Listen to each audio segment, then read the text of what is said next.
Mademoiselle Conan Huguette Moclo. Je suis pâtissière. Je suis titulaire d'un bac D. Après le bac, j'ai été orientée en sciences naturelles à Bouba-Djamé. J'ai eu le bac en 2012 à Boaké et j'ai été orientée en sciences naturelles à Bouba-Djamé.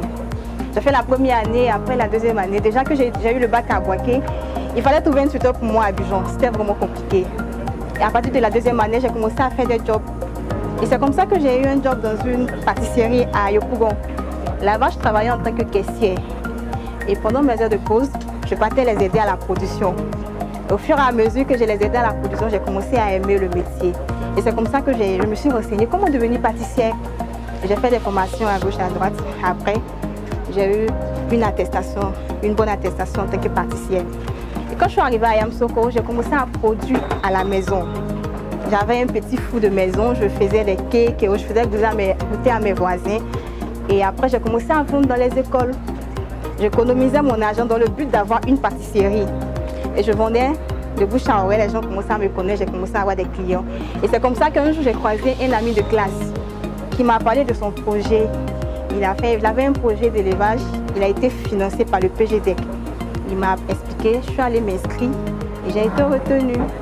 Je suis allée m'inscrire. Grâce au PGDEC, on a eu une formation à l'IECD.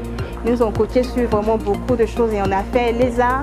Nous sommes même partis en Zirnon pour la production de la confiture.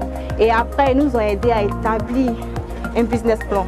On a défendu notre projet devant un jury et on a été retenus. On était au nombre de 42. On a été 12 à être retenus dans moi. Le coût de mon projet faisait 2 100 000. J'ai eu une subvention de 500 000 francs et je devais apporter 200 000 comme apport personnel. Quand je produisais à la maison, j'ai pu épargner un peu d'argent, j'ai apporté les 200 000 et j'ai pris un prêt d'1,1 million. Au total, tout faisait 2 millions. Au départ, quand je produisais à la maison, j'avais souvent 50 000, 60 000 par mois.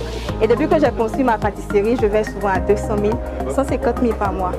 Aujourd'hui, je vois même que la pâtisserie est petite. Parce que quand j'ai construit, je n'avais pas pensé vraiment que ça allait vraiment être gros comme ça. Aujourd'hui, la pâtisserie est vraiment petite. Parce qu'au départ, je travaillais seule. Les commandes ont commencé à venir. J'avais beaucoup de marchés, je ne pouvais plus travailler seule. Et j'ai cherché une pâtissière pour m'aider. Le rendement qu'elle donnait n'était pas bon. Elle n'avait pas ma manière de travailler, je n'aimais pas le produit qui sortait. Et donc, je suis allée vers le corps de boulangerie-pâtisserie. Je leur ai demandé de me donner des élèves en fin d'année que je vais former. Et c'est comme ça qu'ils m'ont envoyé des stagiaires. Ils m'ont envoyé 3 stagiaires que je forme. Je les forme, elles auront ma manière de travailler, comme ça le travail va vite. D'ici 3 ans, avoir une autre pâtisserie dans un autre quartier. Et je pense que je vais l'atteindre.